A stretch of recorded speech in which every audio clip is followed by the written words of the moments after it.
given the circumstances as well, we're really delighted that you are able to join us. Today, we have the students that have been eagerly waiting and very excited to be joined by both yourself, Dr. Kathleen Newland, and Dr. Fanny Tilto-Mosa. And we're really privileged that you could find the time to join us and be the guest speakers for our session today. So I think we're right on time to start.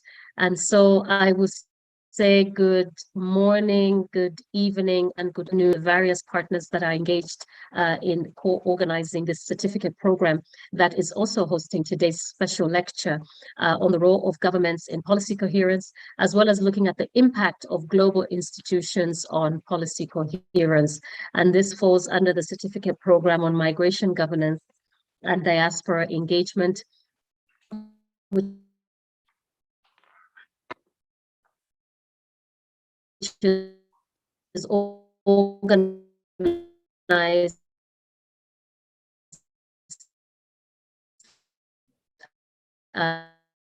which is co-organized by this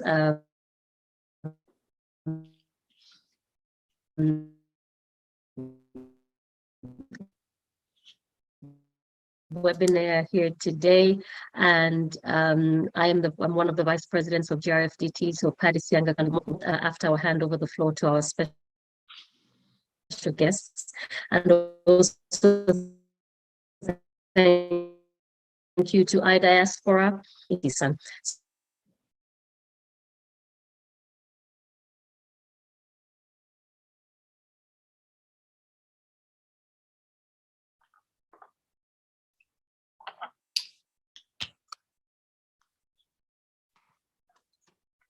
I'm sorry, Patty. Apologies, I realized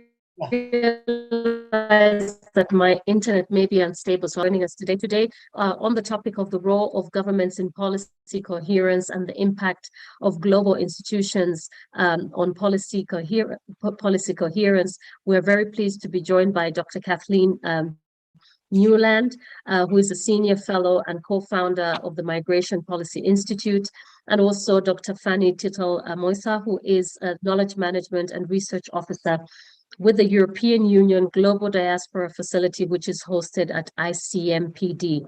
So we're really glad that you are here to join us today, for the students and for friends of the various organizations to listen in. And by way of introduction, we will start with introducing our first speaker. That will be Dr. Kathleen Newland, who will give us her talk, and then will be followed by the talk by Dr. Fanny, who will touch on policy coherence and legal pathways with a link to diaspora and talent partnerships. And then we will have a moment to hear some reflections from Dr. Raj, one of the vice presidents of GRFDT, and then cross over to our students and participants for us to engage in an interactive session with our guest speakers and to discuss the topic that we have at hand. So we hope 1.5 hours is enough time for us to dive into this topic. And without much further ado, let me introduce our first speaker. Dr. Kathleen Newland is a senior fellow and co-founder of the Migration Policy Institute, and her work has focused around governance of international migration, looking at the relationship between migration and development, touching on refugee protection as well. And before joining MPI, she co-directed the International Migration Policy Program at the Carnegie Endowment, and she has also lectured in international political economy at the London School of Economics. She has been a special assistant to the rector of the United Nations University. She has been a senior consultant with the International Labor Organization, the IOM, the Office of the Secretary General of the United Nations, UNICEF, UNHCR, and the World Bank, among others. And she is also a member of various boards, providing some that have also been providing pro bono legal services to unaccompanied children that find themselves in the U.S. immigration system. She serves on various boards, including the International Rescue Committee, the U.S. for UNHCR, the Foundation for the Hague Process, Migrants and Refugees, among others, as well as being the chair emerita of the Women's Refugee Commission. She has authored various books, and a search of just her name gives you a wealth of information online, and also to add that she is a graduate of Harvard University and Woodrow Wilson School at Princeton University, an additional graduate from the London School of Economics. So with that bio readout, which we will also share with all our students in the Google Classroom and also in the chat, I'd like to welcome Dr. Kathleen Newland to deliver her talk. Thank you so much. Dr. Kathleen, over to you. Thank you so much, Patty and Raj. It's a pleasure to be with you this morning, and I am very interested in this topic of policy coherence. So it was nice to have an opportunity to give it some additional thought in preparing for this talk today.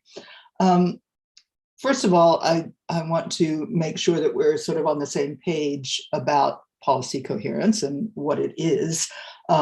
Simply to put it at its most basic, it's a characteristic of a group of policies that work together without contradicting each other or causing negative effects in the implementation of one policy on another. And the question, I suppose, the first question for us here is, why is policy coherence important? And I think the answer is complex, but some of the reasons are that it fosters synergies and increases benefits across social, economic, and environmental policy domains. It may reconcile domestic policy objectives with internationally agreed objectives. A set of coherent policies address the potential for negative spillovers from one policy to another. And as an example of that, I might just give the agricultural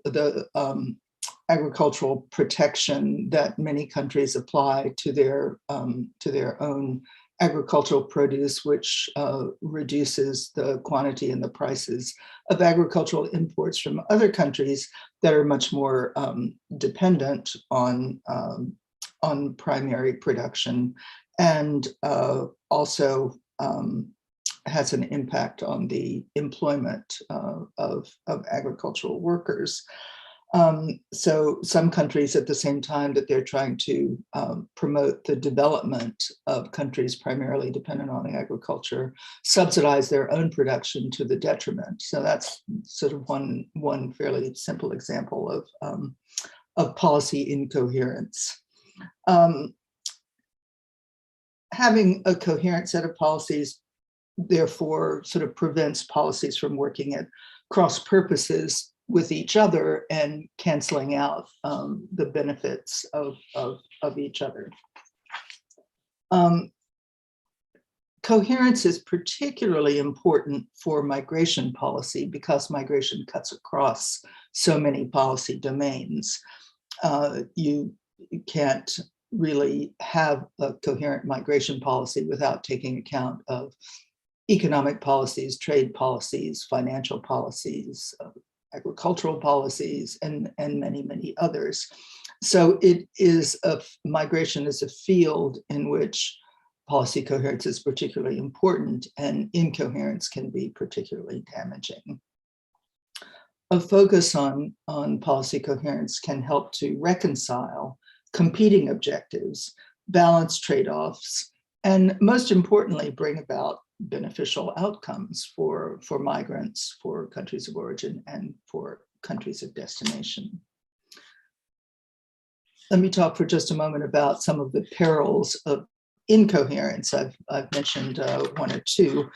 Certainly one of the perils is a waste of money and other resources. If you have one policy that's undermining the intended effects of another.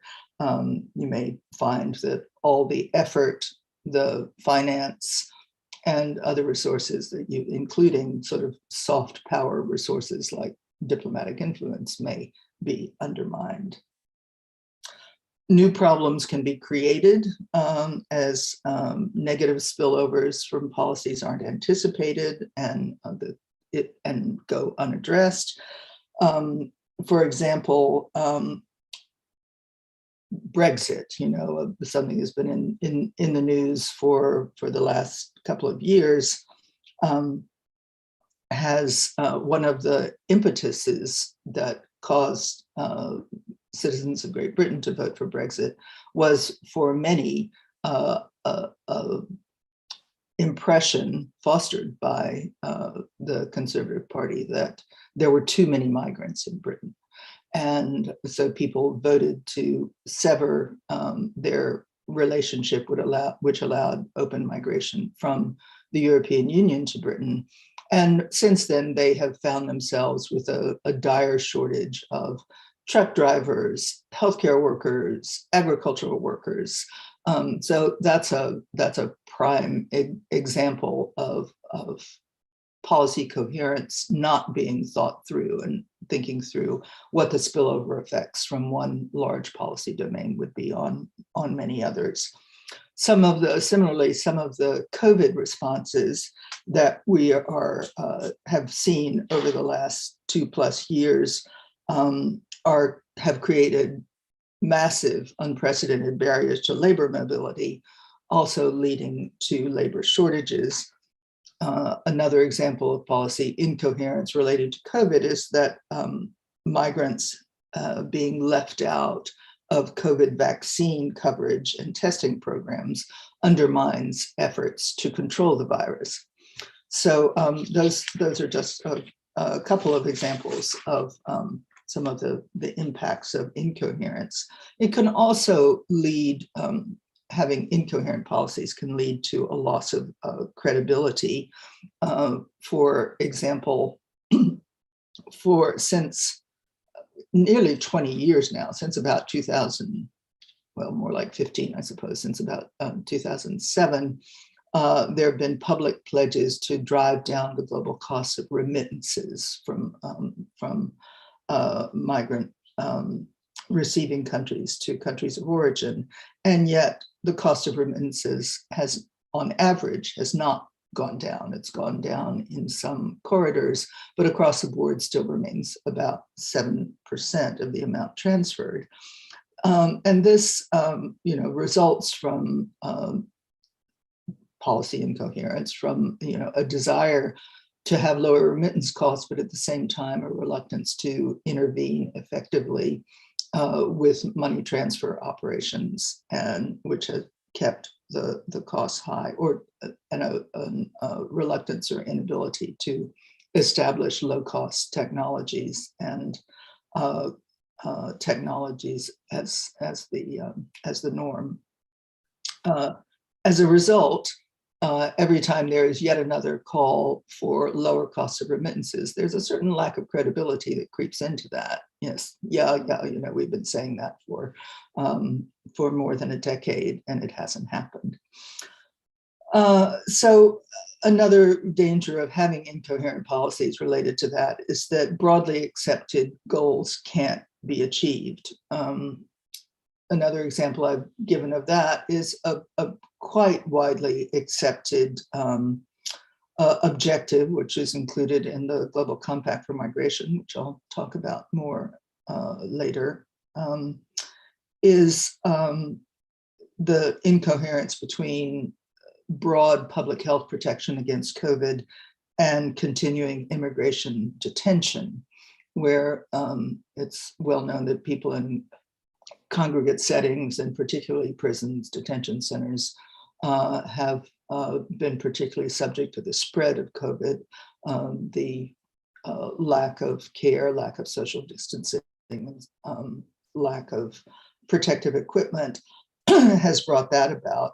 And so the overriding policy of of driving down the incidence of infection has been undermined by the continuing detention of people who've been charged with no crime and present no danger to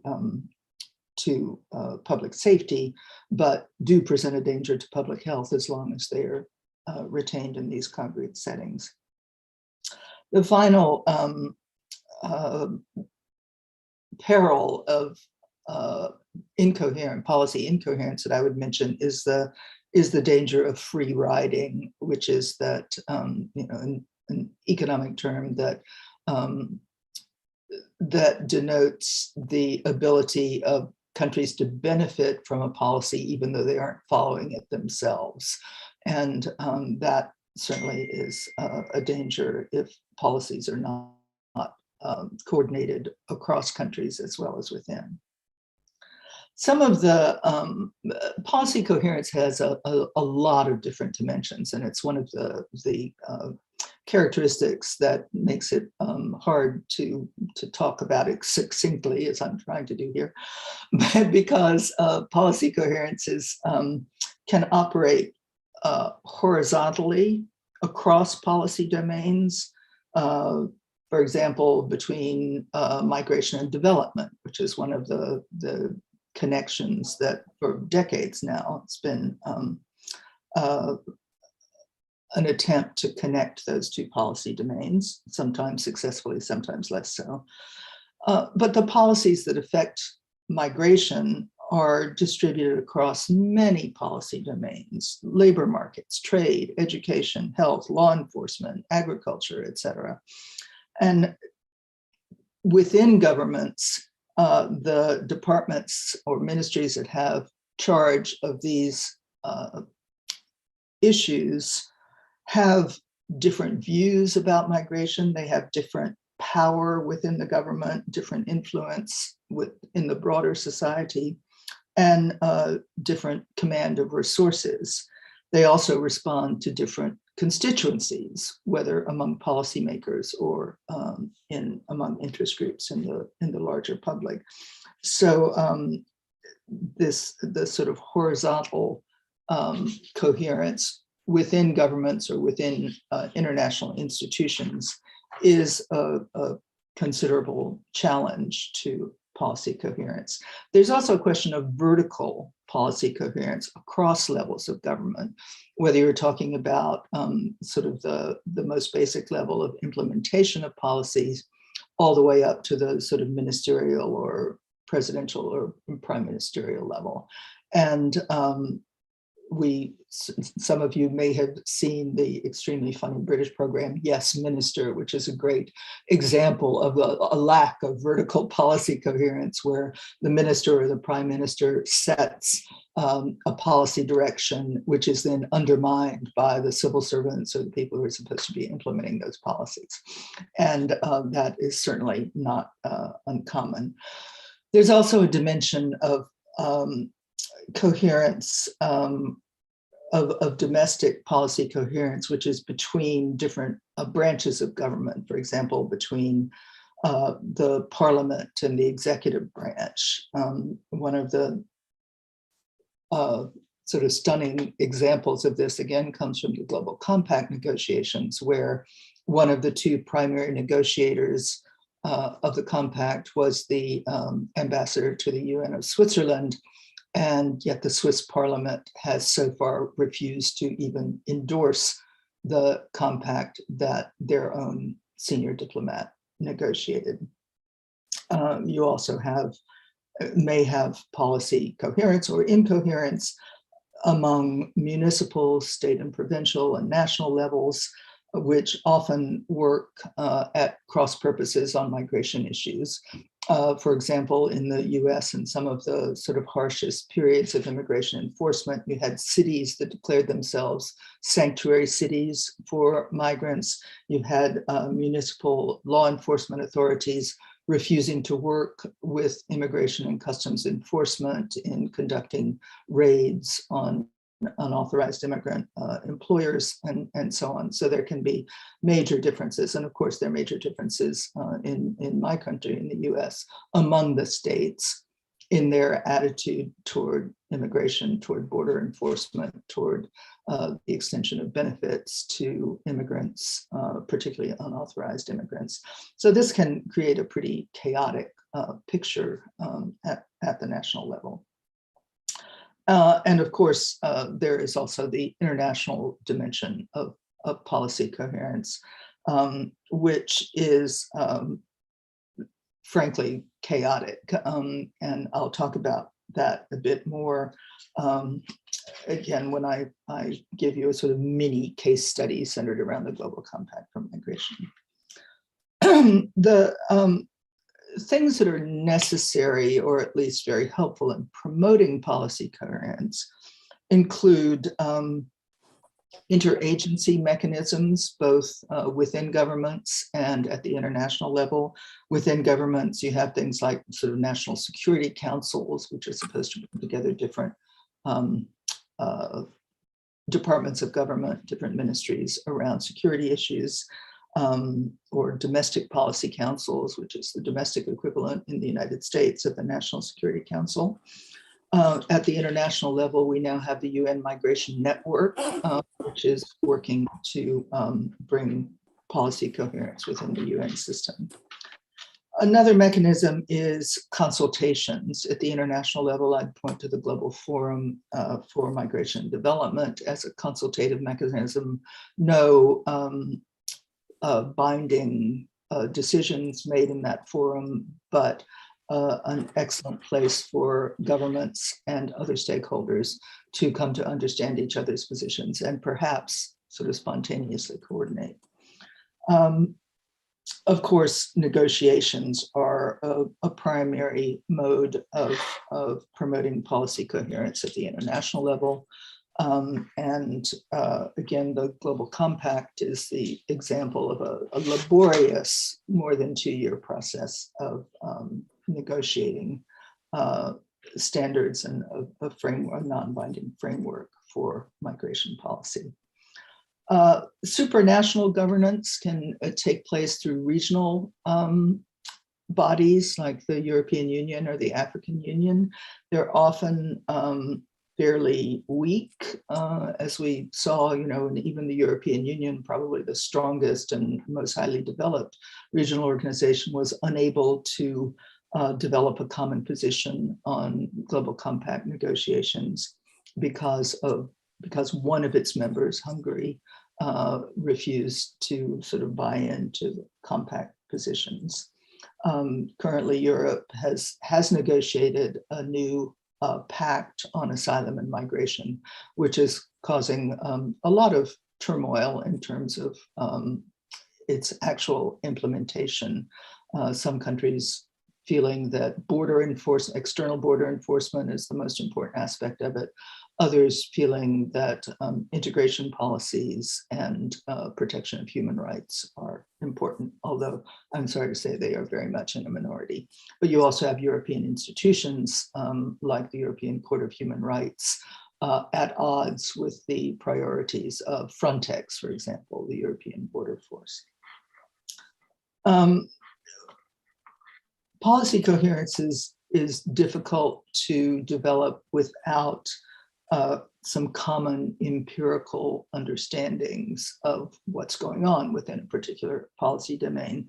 So access to information, transparency is extremely important in the development of policy coherence. If you're starting out with a different set of understandings about the facts, it's very difficult to come to common positions.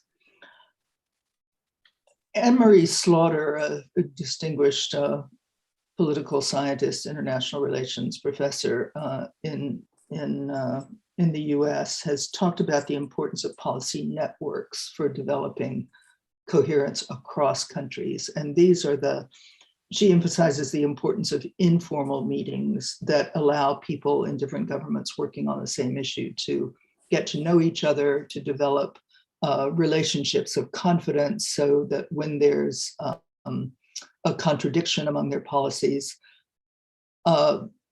people within government at the sort of mid-level or implementer level know who to call and can just pick up the phone and say, hello, this is Kathleen. I've heard that you are sort of implementing this policy. It gives us these concerns. Can you explain? Or, just having those networks that are built in sort of informal interactions in the coffee breaks at the Global Forum on Migration and Development, or at OSCE meetings, or wherever they may be, are important for establishing communication across countries. I know I'm pushing my time limit, so let me try to proceed quickly.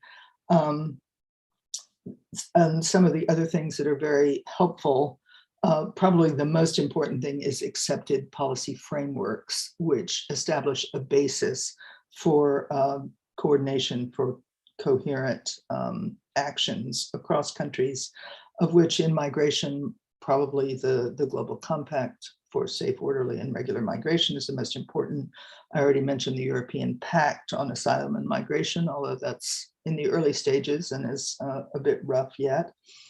But even after these policy frameworks are established, it's important to have follow-up mechanisms, things like the UN Migration Network, UN country teams, and coming up in May, the first International Migration Review Forum in the United Nations, which will really be examining this question of policy coherence. How are countries implementing the compact? Are their efforts mutually supportive or undermining?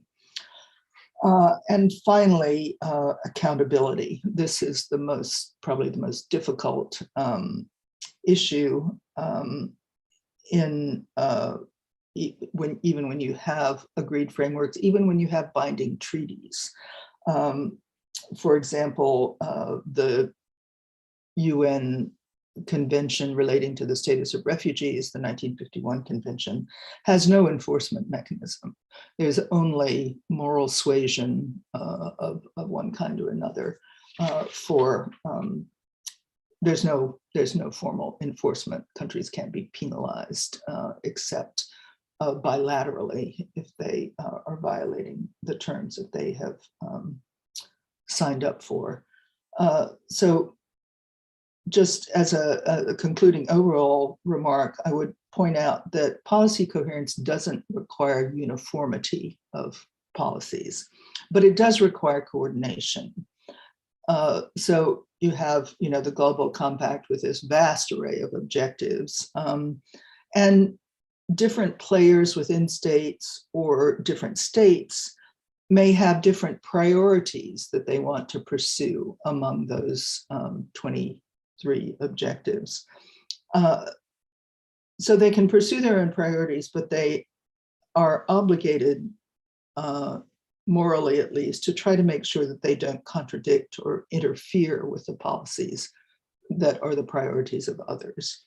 For example, vaccinations, COVID vaccinations, very much the sort of global rollout. And in relation to migration, particularly, I think we're all aware of the problems with getting vaccines distributed in the first place, particularly to low and middle income countries. But of the 104 national plans to roll out vaccines that have been submitted to COVAX, the sort of International Vaccine Authority, only 28 of those 104 national plans have explicitly included migrants. And only 17 of them have included unauthorized migrants, which creates reservoirs of the virus from which new variants may emerge, which facilitates spread into the general population. Coherence, one of the elements that would improve coherence on that front are the pledges in many states, municipal authorities, not to record or question immigration status in encounters with testing and vaccine facilities. I said I would do a sort of a mini case study of the Global Compact. I don't think I have time for that. I hope we can get to it in the discussion period. But all I would say is that the Global Compact for Safe, Orderly, and Regular Migration does create a framework for policy coherence, and it is very much up to the states that have endorsed it to follow through on that commitment. So thank you very much, and again, it's a pleasure to be with you.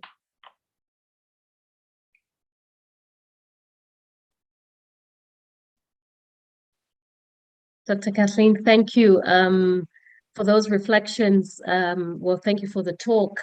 And I think so many reflections that we can take away from that.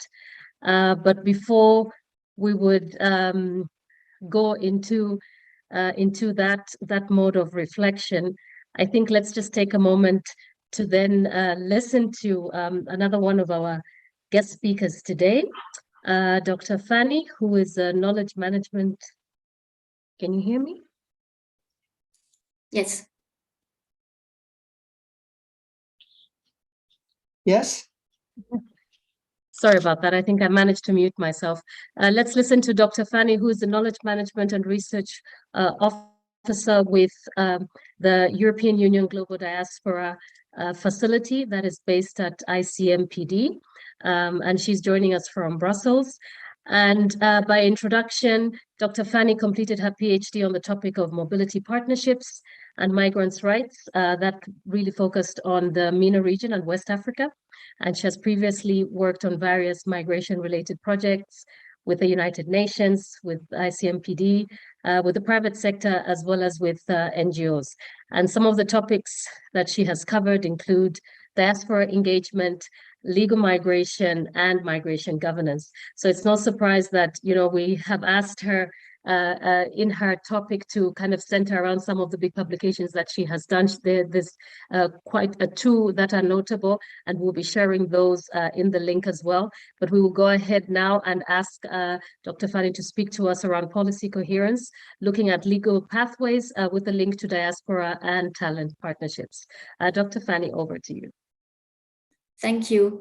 Good morning, good afternoon, good evening, and thank you very much for having me to speak here today. I'm delighted to be here, and it's an honor to share this panel with Kathleen today.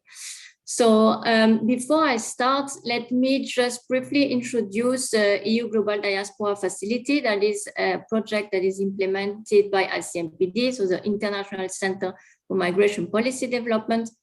EUDIF is the first global project on diaspora engagement that is funded by the European Commission, and namely by DG INPA, so the development agency. And at EUDIF, we strive to bridge existing gaps between policy development and research, and to test out concrete modes of engagement, and to create a kind of laboratory of innovative ideas and policies based on needs and priorities. So we have recently published a report on the potential role of diaspora in the implementation of talent partnerships that I will discuss today. But really, research and creation of knowledge through practice is really at the core of the project. And EUDIF also provides a space for dialogue for diaspora organizations, as well as governments, and capacity development services with the aim to also enhance cooperation between the diaspora and their home countries by developing a conducive enabling environment. So I will come back a bit later to discuss how concretely such initiatives can actually support policy coherence. But maybe to start with a bit of background, well, we can see that encouragement and recommendations to design migration policies as part of national public policies have been constantly voiced over the past 2 decades. And several high-level dialogue have been creating that were aiming at addressing international migration. And actually one report also mentioned that if states are to address the issue of international migration in a coherent manner, they must have agreed national objectives for their migration policies. So all these discussions at high level have led to to feed to the 2030 agenda that also calls on governments to facilitate orderly, safe, regular, responsible migration and mobility of people, and including through the implementation of planned and well-managed migration policies. So migration, as Kathleen said, is a cross-cutting issue across the 2030 agenda, and it's so it's very relevant to all SDGs. So really, like, policy coherence in this area is therefore crucial for the achievement of the SDGs. So again, recognizing the positive impact of migration on development, it is very important to achieve the agenda.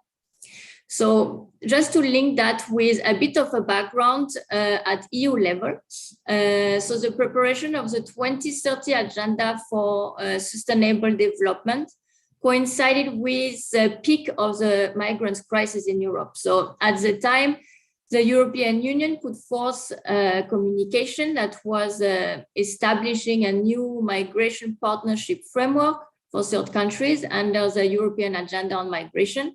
And they were stating the importance of addressing the root causes of irregular migration and forced displacement, and to provide capacity building to the host communities and relevant institutions.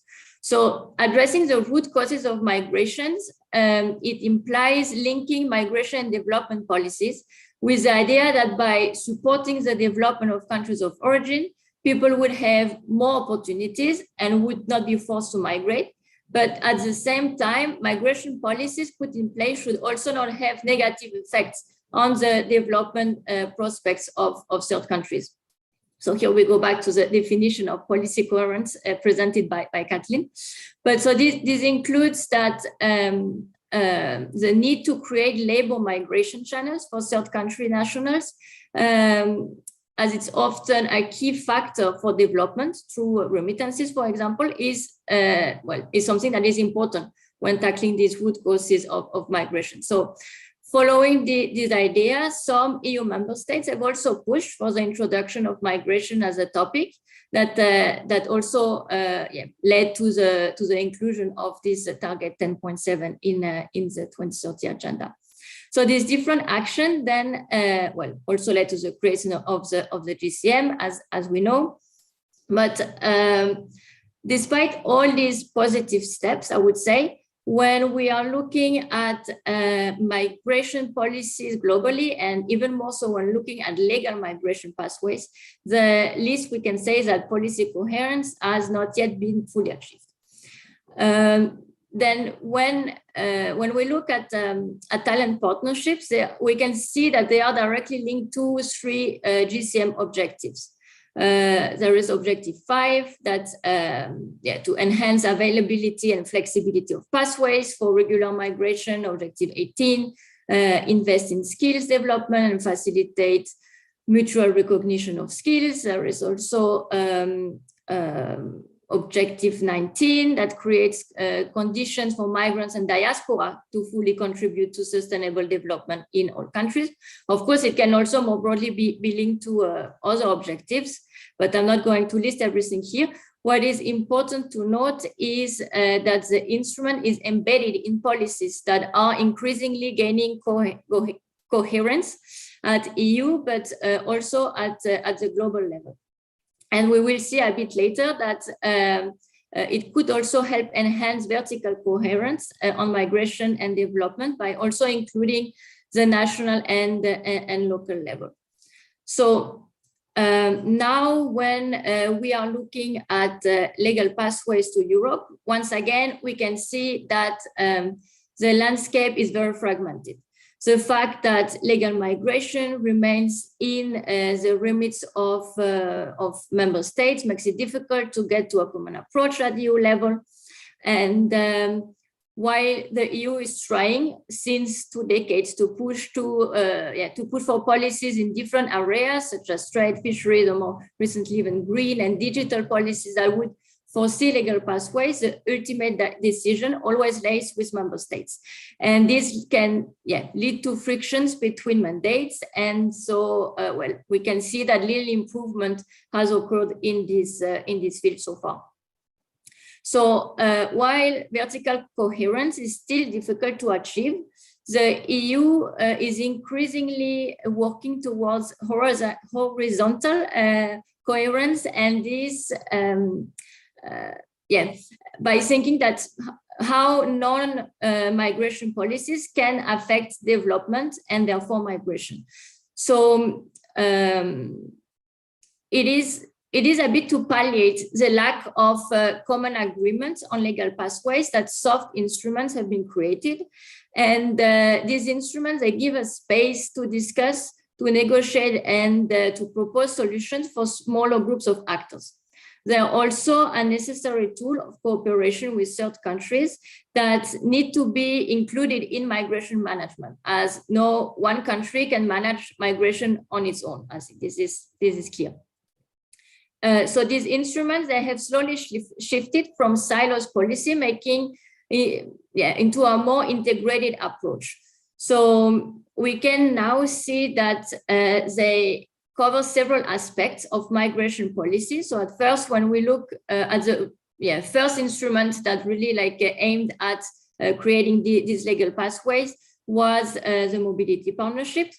And they have included development aspects, but also questions on legal migration, visa facilitation, return and readmission, which is actually at the core of the mobility partnerships, but also border control, human trafficking, asylum, etc. So then the next type of initiative was the pilot projects that have been developed a bit later as a sort of follow-up to mobility partnerships. And they have put more emphasis on the role of the private sector and vocational training, but still with the idea that benefiting countries would support, there would be supporting on other aspects of migration policy. And now we can see that talent partnerships, that with the talent partnership, the EU went again one step further. So the COVID-19 pandemic has exacerbated the need of the EU to attract migrant workers and talents to the EU. So these talent partnerships, they were imagined as a kind of new instruments to match labor and skills needs between the EU and third countries. And here the EU takes a whole of society approach, including authorities, employment agencies, social and economic partners, education and training providers, but also the diaspora. And so this is in line with the EU development cooperation contribution to really try to address migration by focusing on the root causes of migration, as I mentioned before, but also maximizing the development impact of migration. So I think that this approach is definitely a step in the right direction when it comes to policy coherence. We also often see that mainstreaming can be a way of creating more policy coherence. So in our case, mainstreaming diaspora could play a role in this direction. And actually I have a little concrete example of that, thinking of Moldova. At UDIF, we have actually organized an event last year on the potential role of governments in diaspora engagement. And Moldova shared a very interesting example of governance structure that is a diaspora migration and development, DMD approach, which is a kind of innovative approach via which Moldova can promote the mainstreaming of migration across all sectors through a network of focal points in all central public authorities. So because it was successful, then it was also continued at local level with focal points also presented in local institutions. And this helped to ensure that all non-migration policies are created in a way that they are not detrimental to migration and development. So it's quite a unique example, and yeah, I think it can be seen as a good example for policy coherence. But yeah, I will now just go back to the talent partnership. So the fact that Diaspora was clearly identified as a key stakeholder to include in the design and implementation of the new instrument is a novelty. And this is when at EUDIF we decided to join forces with another project that is also carried out by ICMPD, which is the Migration Partnership Facility. So MPF is another project that is funded by DG Home and that supports the implementation of the external dimension of EU migration policy and notably the pilot projects. Now with the idea also that, they will also support the talent partnerships. So in order to conduct this study, we also worked in partnership with ECDPM. And we wanted to look ahead and try to propose some entry points for engagement of the diaspora in the implementation of talent partnerships. So I will briefly highlight some key findings. The first one that I would like to underline is that the diaspora is very diverse and composed of individuals such as entrepreneurs, investors, students, but also organizations or networks such as business, professional networks, and a large variety of diaspora organizations of all sizes and focuses. And all these actors have different interests and capacities ranging from informal actions to much more professional organizations. And this diversity needs to be taken into account when when the talent partnerships are being designed. And we need to look at concrete ways of engaging the diaspora. And this diversity must also be appreciated for the diverse set of skills and interests and the different levels of capacity that it entails. And I think that there is a real need for a targeted approach to identify these skills development needs in countries of origin, but also of the diaspora itself. So I think that what is also key here is really to understand that beyond the interest, the desire to give back, there is also like this personal interest that have to be taken into account. And for example, if we look at the diaspora entrepreneur, he can be interested in developing his business in the country of origin, but he can also facilitate employment opportunities for talent partnership participants by creating jobs and therefore also developing his own business. He can also facilitate trade between the country of origin and destination, for example, by giving access to a diaspora market in the country of destination. So it's important to keep this kind of win-win approach in mind for all involved parties. We can also see that the country of origin can hugely benefit from skills transfer initiatives and partnerships that can boost employment. For EU member states, the talent partnership is also maybe a viable approach in promoting legal pathways that are often lacking. So in this case, the whole of society approach that is taken by the talent partnership can be a way to enhance this policy cohesion because many actors, but also policy sectors, can be involved, such as investment, education, labor, trade, and so on. So this leads me to my second point, that is for talent partnerships to mobilize diaspora talent. They need to do it in they need to build on existing diaspora networks and initiatives rather than creating new ones. So in the report, we looked at how the diaspora already engages, and it comes we found 5 key roles for the diaspora to play. So they can play the role of entrepreneurs and employment creators in countries of destination. Diaspora businesses can also facilitate trade between their countries of origin and destination, explore investment opportunities. Diaspora organization and network can also create opportunities for migrants through their role in brokering information, building bridges between here and there.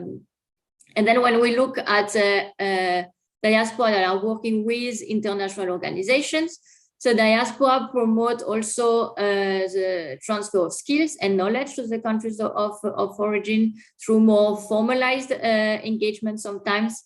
So this can also be interesting. And finally, the diaspora equally plays an important role in facilitating the integration of new migrants in host communities. So what is important to underline, I think, is that the diaspora is willing to contribute to these talent partnerships through existing activities, but not to be asked to take on more work as their capacity are often already stretched. And they mostly work on a voluntary basis. So for talent partnerships to mobilize this talent, I think that an effective step is to expand existing programs by engaging diaspora and working within existing projects. So for example, I just have a quick example of Enabel, the Belgium Development Cooperation Agency that has labor mobility programs in Morocco, where diaspora networks are already provide an important point of contact to reach out to African diaspora. And there are all these existing already labor mobility schemes that exist that can be scaled up, and so there is no need to reinvent the wheel. And there is already talked quite a lot, so I will try to cut a bit. I think that the third point that we can learn from this case study is also the need for capacity development of all actors involved. And I think diaspora organization and networks that can be informal and they can lack experience working with development cooperation and governmental actors. So this could limit their potential role for engaging with implementing agencies and government authorities in the design of talent partnerships. So it's important to well gauge the capacity of the stakeholders to involve, but also to provide appropriate support in terms of capacity development and professionalization of these organizations to create a whole of diaspora approach. And similarly, I see an important challenge also lays in the capacities of the country of origin. And here it's a bit the same thing. We can see that while there is a strong appetite among skilled members of the diaspora to transfer their skills and competencies, there is sometimes a limited capacity to actually gain something from these schemes. And so it's important to properly frame these interventions and to build beforehand the capacities of the national authorities to make the most of them. And actually in one of our previous events, we had a speaker from a German Iraqi professional network that said that they first worked a lot with the authorities to provide them with soft skills such as management skills, conflict resolution skills, and so on, to make sure that the skills transfer schemes that they would then put in place are well received, and that they're also not leading to further conflict. So so when we look at all of this, we can see that potentially talent partnerships could be a new way to provide legal pathways to Europe. The fact that it's embedded in a whole of society and horizontal approach makes it a tool that could help improve the coherence across various areas of migration development policy. But yeah, we can see that more vertical coherence is still needed for it to be successful. For example, the recognition of qualifications that remain a national competence can be hindering the efficiency of such a tool. More also still needs to be done in this regard to better reconcile national policy objective with the EU and international one. But this is like a long, something that has been going on for many years now. Well, we will also see in practice how it's going to be, if there is a real appetite from member states, what form these kind of tools will take. So there's still a lot to be seen. So I will now just briefly try to give a little overview of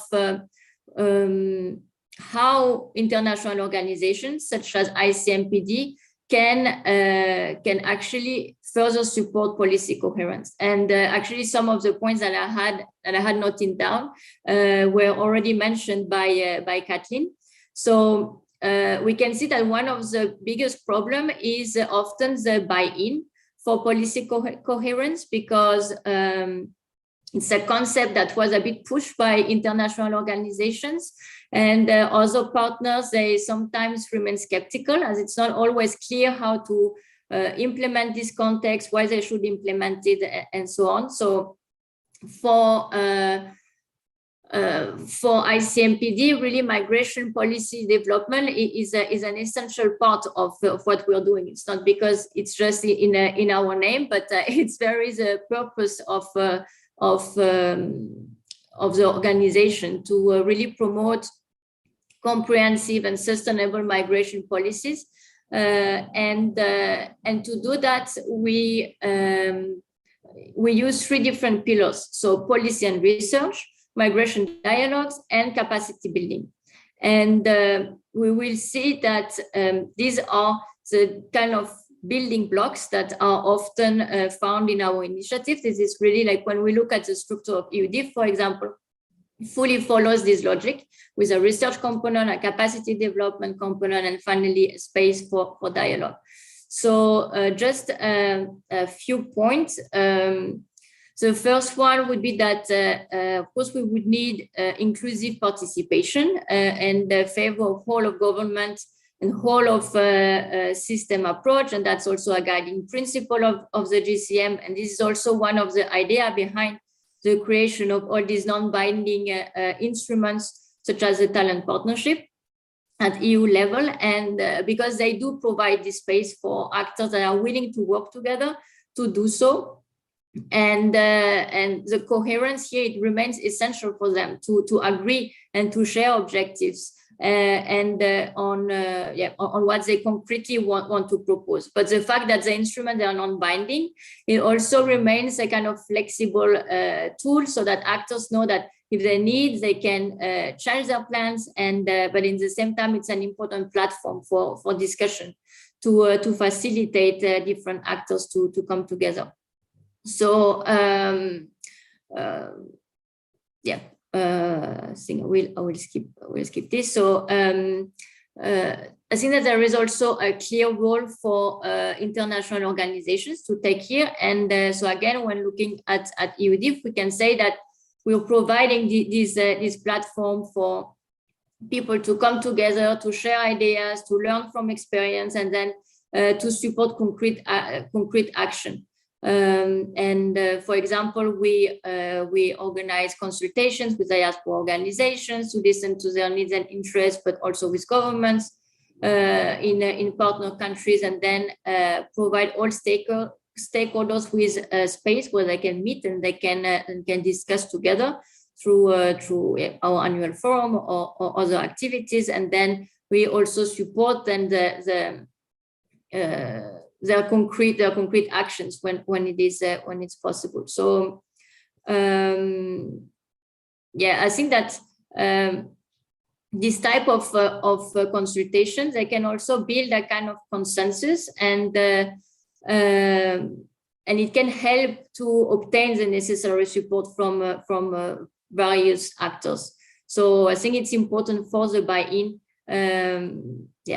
As I think that, I don't know, skipping this step would also probably lead to policies that either end up not being adopted or not being implemented in full or in parts because they are in conflict with other objectives and so on.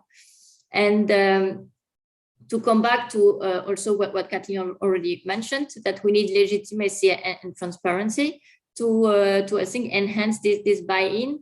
I think that the whole of society approach helps to give increased legitimacy and transparency to the process, because we take into account different perspectives. And by being a neutral actor, international organizations can bring together actors that might be more reluctant to do so in a more politicized setting. So what is important to note is that IOs and the experts that they're deploying, they're usually recognized for their knowledge on a particular topic, and also because the solutions that they will put forth are not proposed because they try to influence a particular policy development, or because they have a particular interest, but because they are working to safeguard a greater interest or to work towards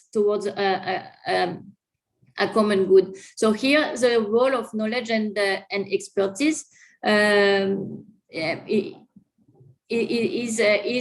important.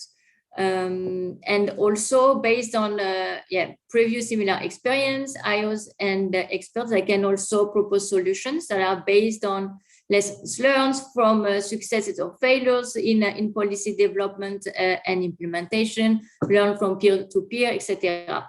There is also actually a project within ICMPD that is called MU, that has now over 10 years of experience in development of migration and the diaspora policy. So this really helped them also improve the quality of the process, but also the quality of the policies that they help to develop. And they came up with a methodology with different stages on how to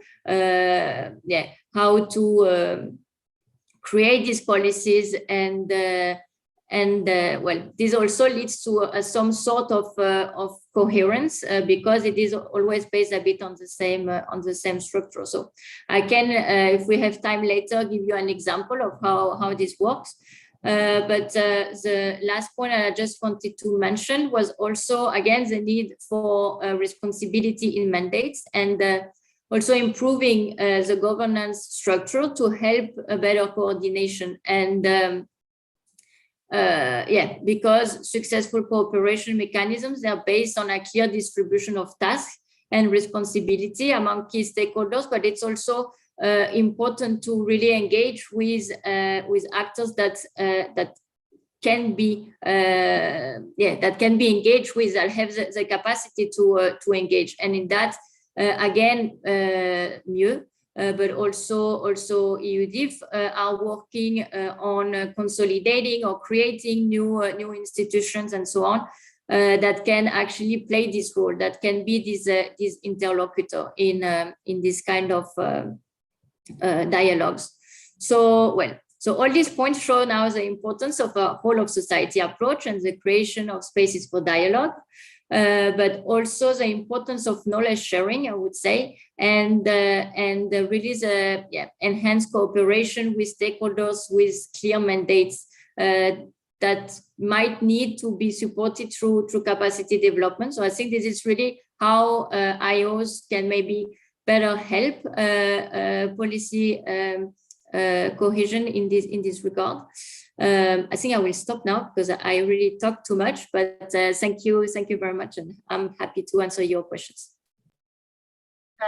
Fanny, thank you very much for diving into various examples. I think predominantly looking at some of the work that you're doing at ICMPD on policy coherence, some very practical examples, and I think very much linked some of the important points that you have made, not only from the vertical and horizontal side, touch on the presentation that was made by Kathleen as well.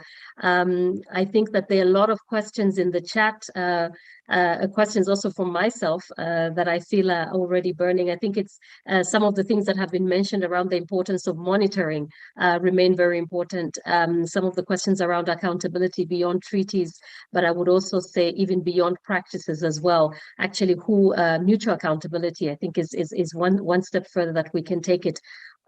Who are, in terms of policy coherence, where do we see the accountability to migrants, for instance? Where do we see the accountability that is coming from or responsible for to diaspora in their diverse spaces?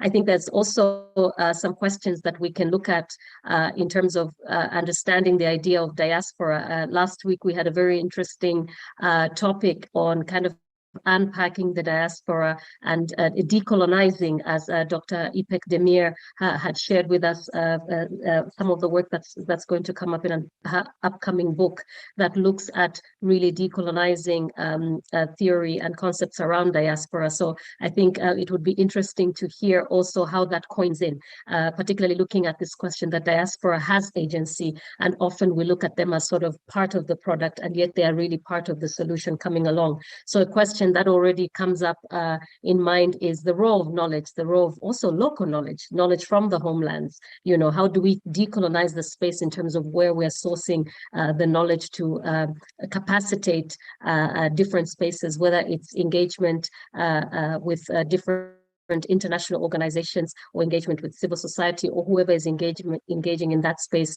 for diaspora engagement to make a meaningful and sustainable impact on development in host and homeland. So some interesting questions coming there, and I thought that I should give more questions than me coming back, because we want to ask Dr. Raj in about 7 minutes or so to just share with us her reflections from her listening and also her personal reflections on the two presentations before we move to the Q&A. Dr. Raj, over to you.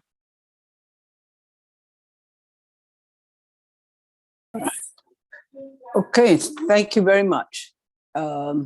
Thank you to Kathleen and also to Fanny for very motivating and thoughtful presentations. There are a couple of things that I'm not going to summarize.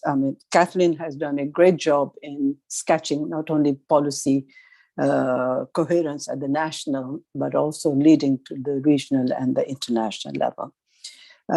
What has come out very clearly is the link between, to see policy coherence in the context of the development framework. In other words, migration and development nexus.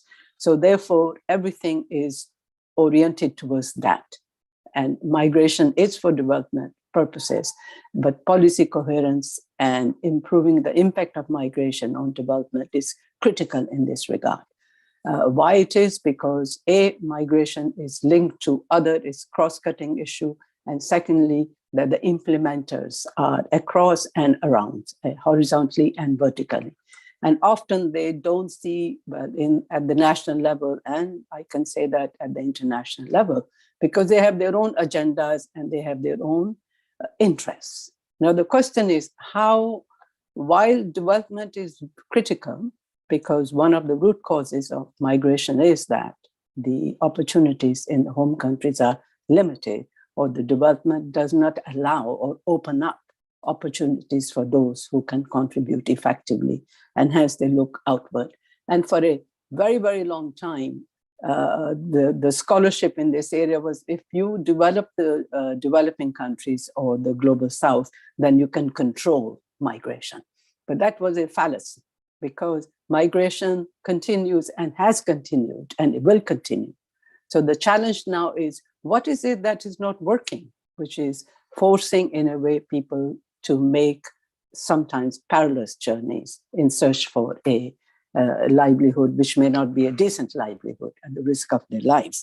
So what I want to say here is, while we know that the policy coherence is critical, and we have been saying that as development practitioners, that nothing works if there is no coherence, even at the family level. If everybody is going this way and the other is going that way, there will be chaos because there is no common objective. So here in this case, coherence, even at the national level, because of the particular interests that departments may have, the Ministry of Agriculture as opposed to the Ministry of Labor, as opposed to the Ministry of Health, because they all want to be seen, that they are visible, that they are making an impact, without realizing you don't make an impact alone, because it's a connected field. So what has come out very clearly is the need to have coherent policies. The challenge is, how would the national policies dovetail or cohere with international? Because they all have their own objectives. It's in the space of migration, right? So in the space of migration, how can then policies in the South, if at all they have clear migration or coherent policies, would influence or dovetail, for that matter, okay? Dovetail with the international policies, migration policies. But it is, it is clear that if you have a policy that everybody in our country should be vaccinated, there shouldn't be any discrimination against migrants, because that will not solve the problem. This is a global, national, a global health challenge. So there has to be some way of coming together to say, yes, this is what we will do. That's not what I will do in my country, but I will have to do it for migrants and where migrants are coming from, because along the way, either it will constrain their mobility because they are considered as a health risk, right? Or they will face the consequences of, getting ill and spreading the disease. So I think, so what has come out, I think it's interesting. I'm quite optimistic. There is now a dialogue. There's a talk, there's a discussion, there's a discourse that this issue cannot be handled solely by the South or by the North. I think this is an interesting thing that has come out now through all these negotiations, even with the GCM, where there's a realization that the South or the North cannot grapple the problems which they see are arising from the South, that they have to come together to find a solution which will be acceptable on both sides. And this is, so it will have to be in piecemeal. It will be in, as Fanny said, you pick up this area, this particular, and then you work out coherence in that, whether it's talent partnership or whether it is to deal with detentions or reintegration or return migrants. So it has to be, the approach will have to be segmented in the migration area. So these are some of the areas. How can there be a coherent policy?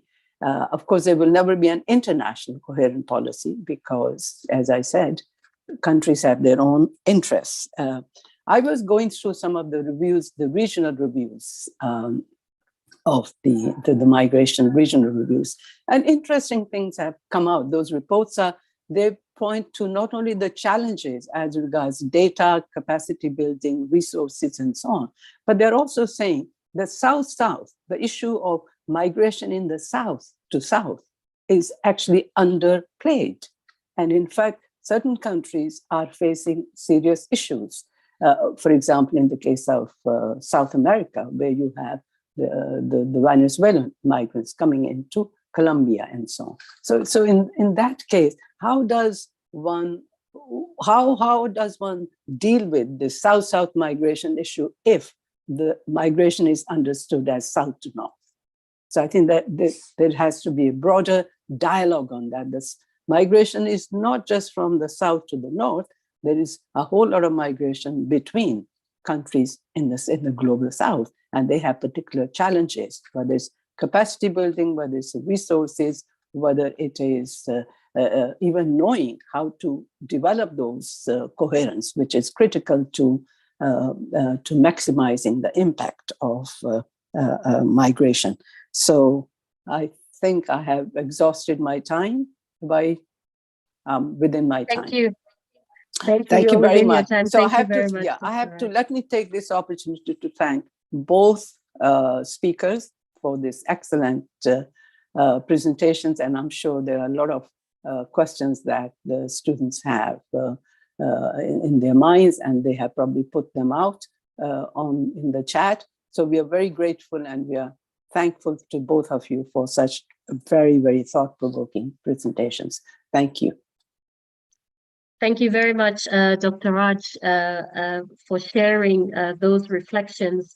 And also just to add that, yes, indeed, we have a lot of questions, and we do like to hear the voices from the students, and I think we have a good opportunity. So shall we just ask, I know that some have posed questions. Iman, do you want to kick us off in terms of the questions that you asked in the chat? We also see, Fanny, that you've got some questions that are coming in terms of the role, you know, some clarifications I think that have to be made around the work between ICMPD and Frontex and so on.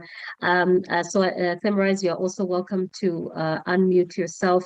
And please, let's just unmute ourselves and be able to engage in the discussion. Iman, would you like to kick us off?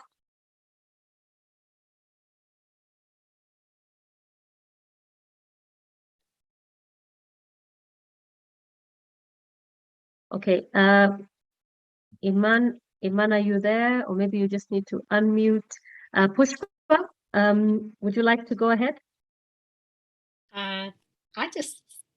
Thank you, Patty. I just wanted to thank both the speakers, but also I know there was, because of the time limits that we have for the speakers, I wanted to hear more about successful partnerships that lead to some kind of goals achievement. And I'm talking about, for example, the SDG number 2, which has been end hunger, you know, and internationally or cross-culturally. I was wondering what kind of partnership has actually led to the achievement of, or at least moving forward in the achievement of this goal, if anybody can comment on it, because food security, I feel, is so important. We talk about all kinds of security, but people are struggling for the most basic need to survive. And that is, you know, related to health, to economic development and other factors. Of course, migrants are at the crux of this. So just wanted to pose that. And I know there are a lot of studies going on, but an example of that, I know that it is a process and it's not something, you know, that we can speak of as having completed, you know, but an example would be good. And I see another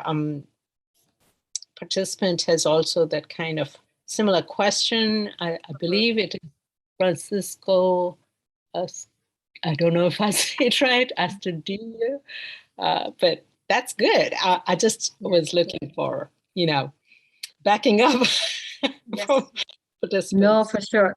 For sure. Thanks for that, Pushpa. And then we'll take a couple of questions, and then maybe we can start with Dr. Kathleen to give us some, you know, some of your reflections on the questions, and then we can move to Fanny to provide her reflections. Dean Mulozi, are you available to ask a question? Yes, I'm available. Please go ahead. Yeah, I find within the international community, the people who are supporting diaspora and migration, I think including IOM, you know, we are based in Zambia, Lusaka, Zambia, and we have been working with our government, Ministry of Foreign Affairs, to ensure that policy and migration issues are effectively addressed, including addressing our diaspora issues. And we also trying to engage European-based organizations based in Europe.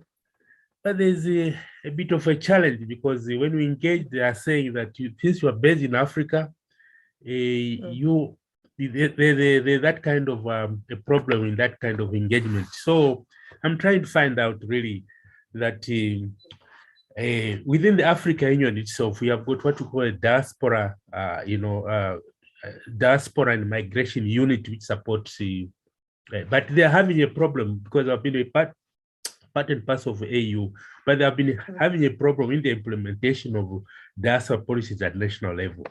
So the main objective of national diaspora organization at national level in Africa is to push this agenda to address issues of economic, social, and so on and so forth. But we have that problem with the European-based organizations. Say, since you are based in Africa, you cannot be recognized as a diaspora or whatever.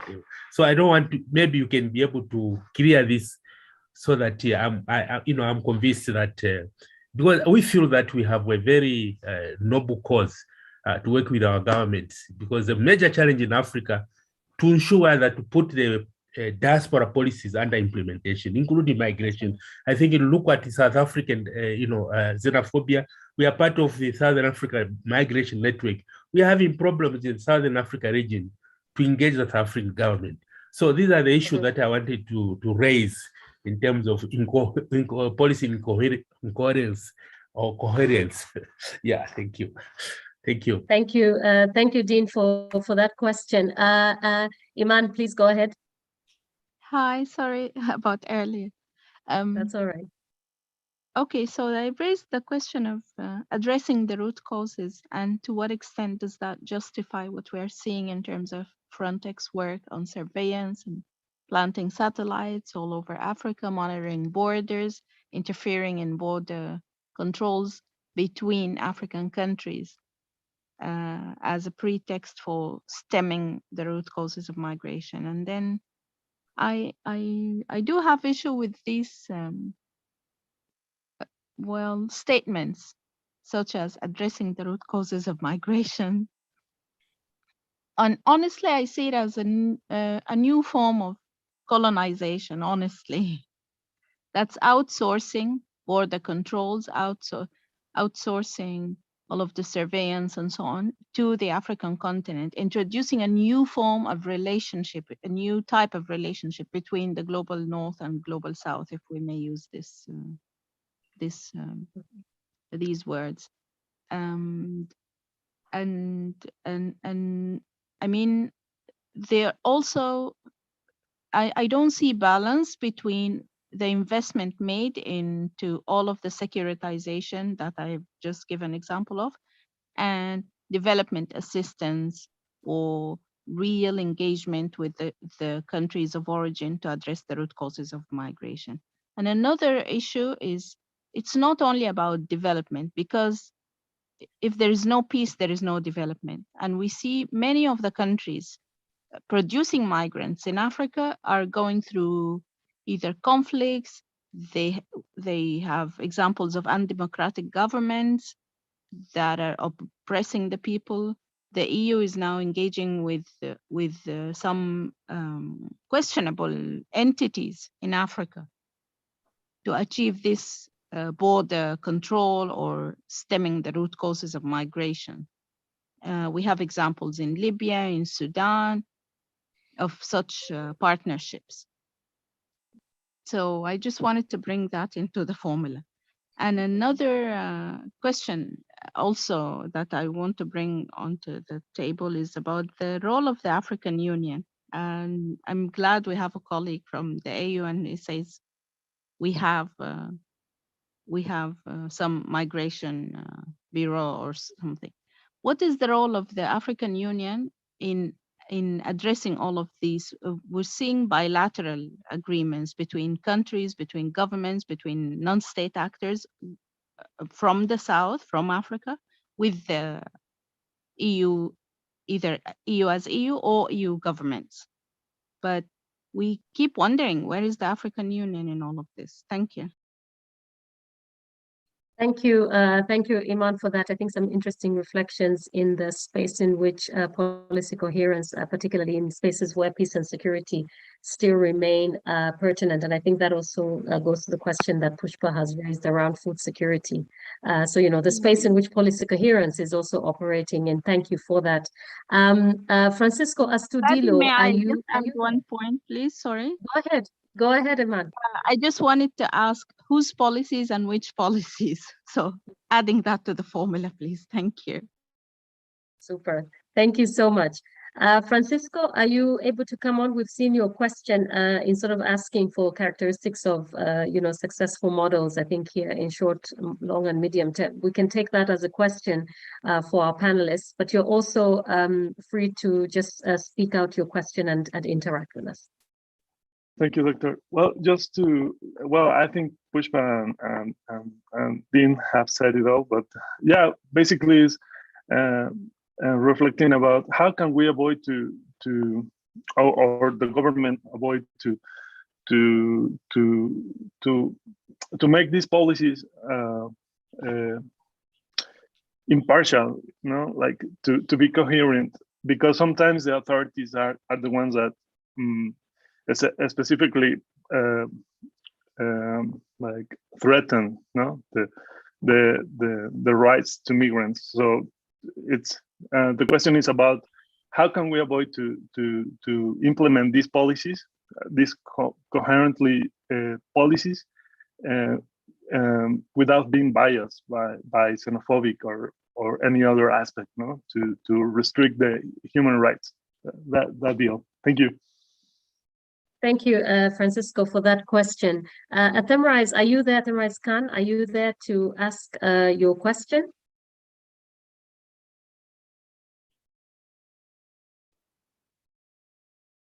All right. So then we try and see if we can move on. I think we had one other question which was in the chat. Shall we just start with you, Dr. Kathleen, in trying to address some of the questions that have been asked? Thank you. Thank you. That's a very challenging set of questions, and I thank the students for them. Really thoughtful remarks, and they need to be on the table. I'm not sure that I can provide answers. I was especially struck with Iman's observation that peace and participation in government are essential as well as development. On the questions about the role of the African Union, I think the African Union is very high on aspirations in this field and fairly low on being able to realize those aspirations. And I'm thinking of aspirations for free movement within the continent, diasporas as a region, as an integral part of Africa.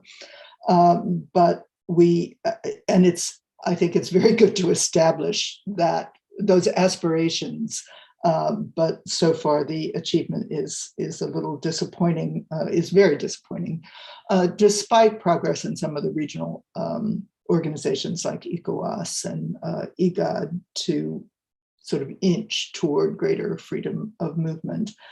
And I think the point about the sort of lack of coherence between addressing root causes and controlling migration is a very pertinent one.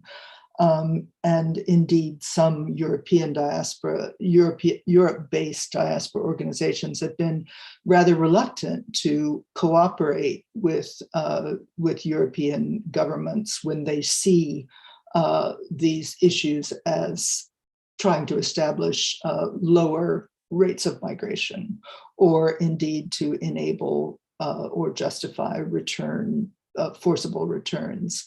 So I think these are really important questions to have on the table. I'm afraid I don't have anything to contribute on Pushpa's question about sort of food security, because I haven't seen, I mean, diaspora activism is long-standing, but a more sort of formal approach to it involving governments of both countries of origin and countries of destination is still in pretty early stages. And I don't think we have many examples of diaspora cooperation tackling these very big SDG goals like ending hunger, although there certainly are diaspora organizations that work very hard to contribute to education in their countries of origin, to economic opportunity, which sort of leads me to the question about successful examples of coherent policies. And how European-based diaspora organizations can work effectively with national organizations. I think there are some good examples of that. One that I would point to is Mexico, where one of the sort of earliest policies, which started from the municipal level, and it's a good example of vertical policy coherence, when municipal organizations, municipal governments, then state governments, and then the national governments all began to partner with diaspora organizations, the so-called hometown associations of Mexico. So you now have funding coming from all three levels of government as well to supplement and complement the funding that comes from the diaspora itself.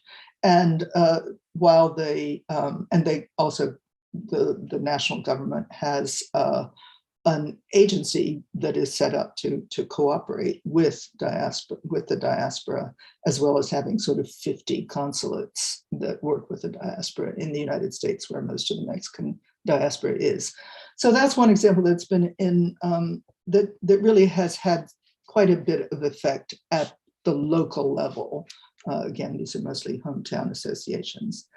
I think the example we've heard of Moldova, which has accepted the fact that a very large proportion of its population is abroad. 25% of Moldova's population resides abroad. And rather than initially, for many years, the government was trying to persuade people to come back, but now has accepted that they need to work with Moldovans abroad. I helped them several years ago establish a diaspora bureau within the Prime Minister's office. And we've heard some of the projects that have resulted and gone on from that. So I think the answer to how the diaspora can work with national organizations is a really important one. And both Moldova and Mexico, another very good example, I think, is from Gambia. And it points up the importance of working with the national government, national-based civil society, and the diaspora. When those three can really get on the same page, a lot of progress can be made. But unfortunately, that also points to the great difficulty of working in situations where they're not on the same page, where the diaspora is, of refugee origin, where they're in opposition to the national government, and have very different aspirations. I mean, those are some of my reflections on these very excellent observations and questions from our participants, and I thank them and thank you for giving me the opportunity to respond, however inadequately. No, I think we have some very good directions that you've given us there, Dr. Kathleen. Thank you for responding to those questions, Dr. Fanny. Yes, thank you. Thank you for these very interesting questions. I will start maybe with the AU. I think that the AU with the Stanton Declaration and the other actions have given a push in the development of diaspora engagement policies, in maybe also the development of institutions and so on. So with EUDIF, we have created this mapping where we're looking at which countries have a diaspora engagement policy, which have an institution, and so on. And so we could see that actually since this push by the EU, there was like an exponential development of such policies. Now, of course, in the fact the policies are not often implemented or not always implemented, or they are now a bit outdated. They would need to be revised, or they are not really in line either with maybe the interest of the diaspora itself, because maybe some of these policies are really focused on investment or on remittances and so on, and this is not how the diaspora would like to be involved. So I think that there is quite some work that could be done in again, like in this idea of having consultations to really consult the diaspora and to see how these policies that now exist could be improved and maybe then like more efficiently be implemented. And we see that in the case of Guyana, actually.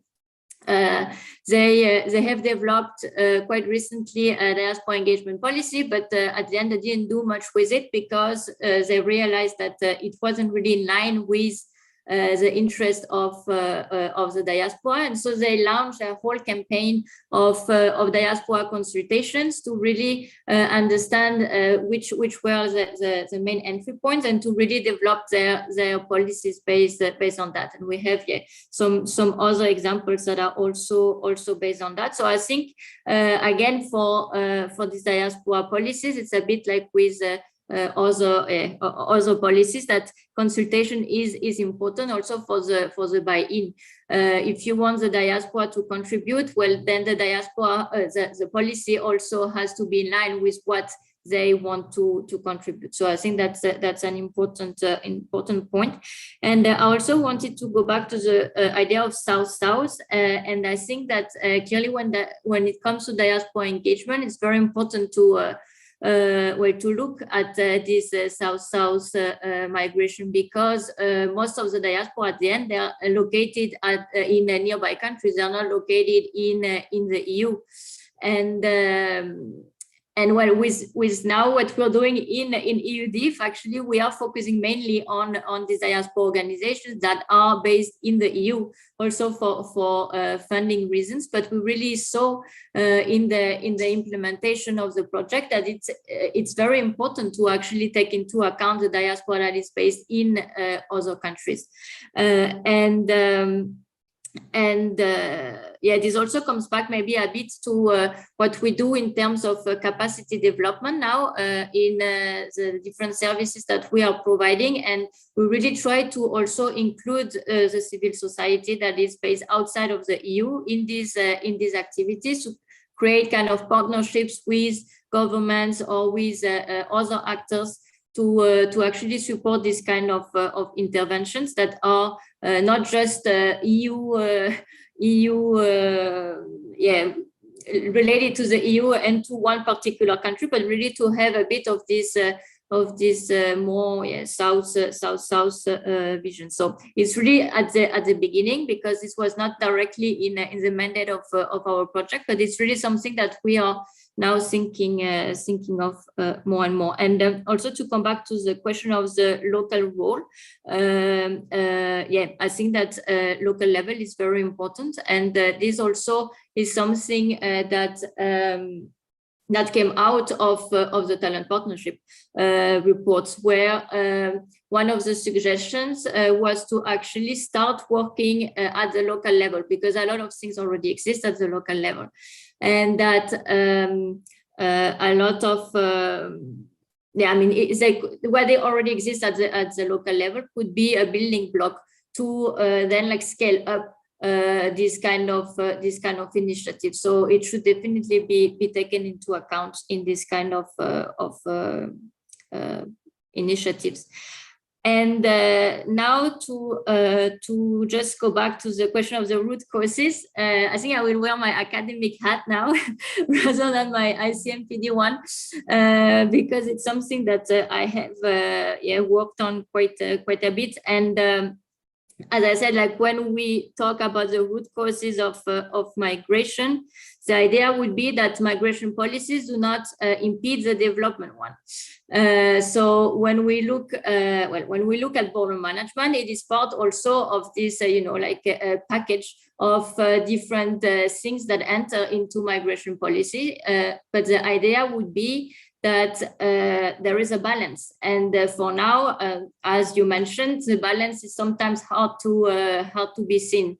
So in these instruments that I have mentioned before, can go back to the mobility partnerships. The first one that I know probably best.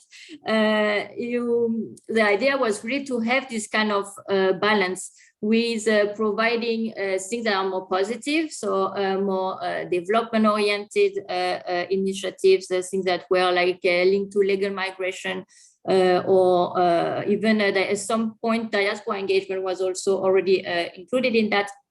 And then on the other hand, there would be things that would be more on the negative side. So return, border control, and so on, with this visa facilitation and readmission agreement at the center. So visa is good, readmission is less good, and we saw in the implementation of these instruments that it wasn't balanced. That we saw probably more border control than we saw development initiatives. So this is still, I mean, at the time of mobility partnership, it wasn't under the root causes of migration policy. It was something else. But at the end, the discourse is always a bit the same. The idea is that with these instruments, we need to work with countries outside of the EU, so that they collaborate with on migration issues. So now, whose policy it is, I guess it depends a bit. Where I think it's a bit also a case by case question, because I wouldn't say that it is all like fully pushed for by the EU, but in some cases we can also see that some third countries have also the will to push for their own directions, and they have the leverage to do so. So I think that not all countries are on the same page when it comes to whose policy it is. Some have a little bit more leverage than others. But yeah, it's still the idea that ideally, as in my presentation, we would like strike a balance, and yes, the positive would outweigh the negative. But clearly, yeah, there is still some work to be done on that front. Fanny, thank you for those interventions. I see, Victoria, you have a hand and it seems to be very burning. If you make your question in a minute, because we've really kept our speakers beyond time, and then I will ask you to quickly ask your question before we hand it over to Professor Binod. Victoria. Thank you. I'll try to be very quick. So regarding some of the diaspora engagement policies supported and pioneered in certain countries, and I particularly think about the DMD example being pioneered in Moldova, the example that was shared by Fanny. What are the monitoring mechanisms that can keep countries accountable for the progress in implementing these policies? And I'm asking this having in mind, the changing governments and their changing political agendas, the change in appetite or interest to engage with diasporas, these dedicated agencies being very often part of governments, not being really autonomous or independent, the loss of institutional memory also in these state institutions, and so on. And, I'm conscious there is no magic solution to avoid these challenges, but this is why I'm looking back at monitoring as, a tool to at least understand and be honest, including towards diaspora communities about the progress. Yeah, thank you. Fanny, do you want to take that one up? And Kathleen, if there's anything else you wanted to add. Yeah, but very quickly, because I don't have any solution. The whole thing with diaspora engagement is that it's really something that is national. So of course, when government change, then it's also then the interest can change, and then you can have a government that is like very much in favor of diaspora engagement, that puts a lot of things in place, and then another government come in place and they're not interested anymore. And as long as diaspora engagement really works if both parties are willing to engage. So the government has to be willing to engage, and the diaspora has to be willing to engage. If one of them don't want to engage, then there are issues. And it's also a question based on trust. And you also mentioned the question of lack of loss of institutional memory and so on. These are all important challenges in diaspora engagement. And for now, we don't really have a magic solution for that. And a lot of countries are actually facing the same issues. For the question of trust, really, again, consultations, dialogue, space to get people together, to little by little try to talk to each other can be a solution. It's something that we also try to do. But in terms of monitoring, it will be monitored at national level, and the one that monitor would probably be the one that don't want to implement them anymore. So for now, I don't really have any answer on that. Sorry. If I could just add, very, very briefly, clearly the ability to work with governments to build a tripartite relationship between local civil society, the diaspora, and government is sort of the ideal situation. But I would also say that when that is not possible, it doesn't mean that the diaspora is powerless or useless. And indeed, there are many, many examples where the diaspora has been able to sort of preserve the seed corn, if you will, to preserve civil society activism when there's repression at home, to educate, to sponsor students and professionals to be able to maintain their expertise and develop their expertise. So, and a very good example of this, I think has been the Gambia, which I mentioned earlier, which is really a good case study of diaspora engagement, I think, where for many years the diaspora was powerless to act within Gambia, but then with a change of government, it was poised and ready to sort of spring into action, and has done that with the support of the government, with the encourage of the government, which does have annual consultations formally and many less formal consultations, and a very broad range of engagement. So, there is a role for the diaspora, even when it's not possible to work with government, and it can be a very important one. Thanks. I'm afraid I am going to have to go within just a very few minutes. Also, thank you so much for sharing in these reflections. But just before you will, we take leave. May I ask the president of GRFDT to just join us and share with us, just handing over the mic to Professor Binod Kadria. Thank you, Paddy. Thank you, Paddy. I'm conscious that time has run out, but we cannot finish this without paying our tribute to Dimitri Papadimitru, who has been the co-founder, along with Kathleen, of the MPI. And I have deep connections with both Kathleen and Dimitri, and this is a sad day for all of us, the migration fraternity around the world. And this is why I think it is also another opportunity for us to have Kathleen on our board, speaking to us and conveying some of the thoughts. There could not have been a better presentation than these two distinguished lectures that we listened today on the very important subject. And this is where I found that Kathleen's simple presentation is the most difficult one that is to be made as a teacher.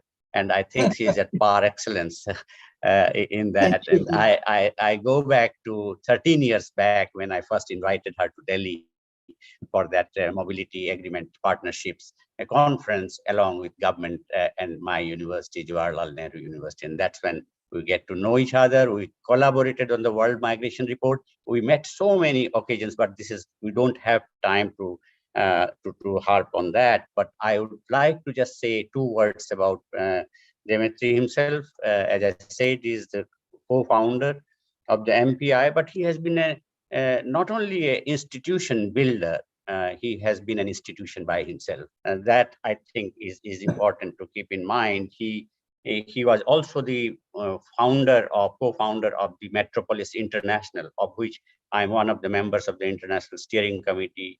His ideas were initiated in the establishment of the Center for Migration Policy and Society, COMPAS, in Oxford, and in so many places. And I had the opportunity of interacting with him when he was convening and the Transatlantic Council on Migration, Mobility and COVID. So he personally invited me to take part in that.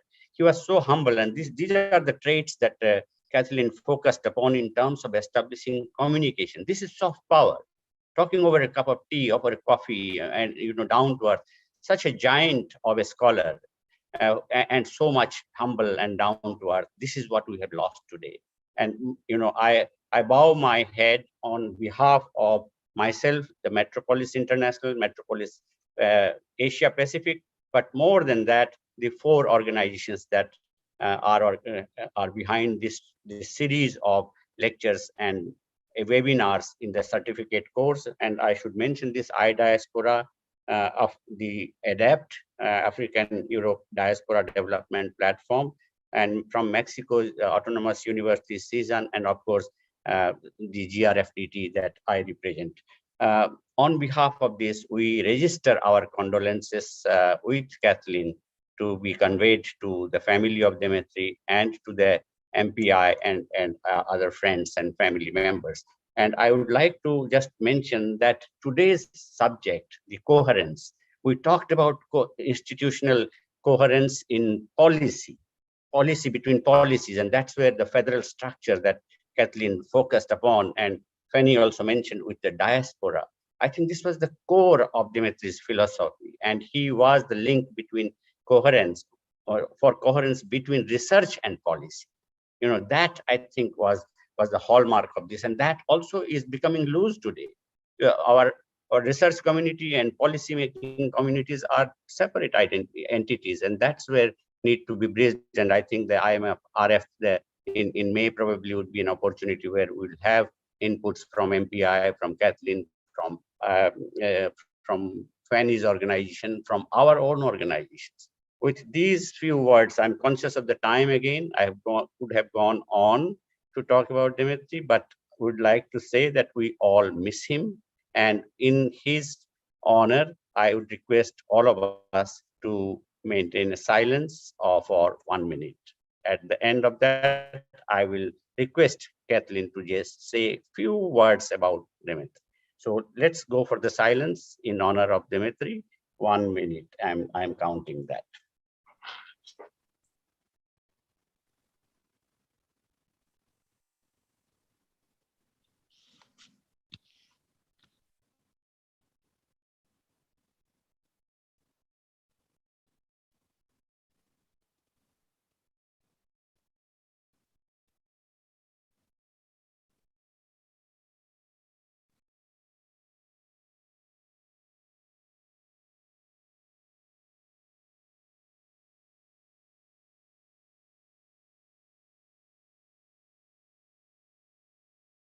Thank you. Thank you very much, Binod, for that tribute to Dimitri. At MPI, I can say that we are almost literally stunned, stunned into just an inability to process what has happened as of early yesterday morning, completely unexpectedly. We know that the tributes will be pouring in, richly deserved. Dimitri was a giant in the field, and has left a legacy not only in the institutions that Binod mentioned, but in you look at many of the leaders of institutions around the world, and how many of them came under his mentorship at one point or another. He will be greatly missed. Thank you. Thank you. So Paddy, I think you can conclude the session. Thank you very much, Professor Binod, on that note. And thank you once again to our panelists, Dr. Kathleen Newman and Dr. Fanny Tilter-Musa for joining us on this session. Thank you to all the students that joined us today. Thank you, Dr. Raj, for the reflections that you shared here today with us. And we look forward to seeing all the students back again in the classroom on Saturday as we will be starting with the next block. Thank you to everyone. Have a good afternoon, good evening, and for those in Asia Pacific, it's good night. Thank you. Bye-bye. Thank you, Penny. Thank you very you much. again. Thanks, Penny.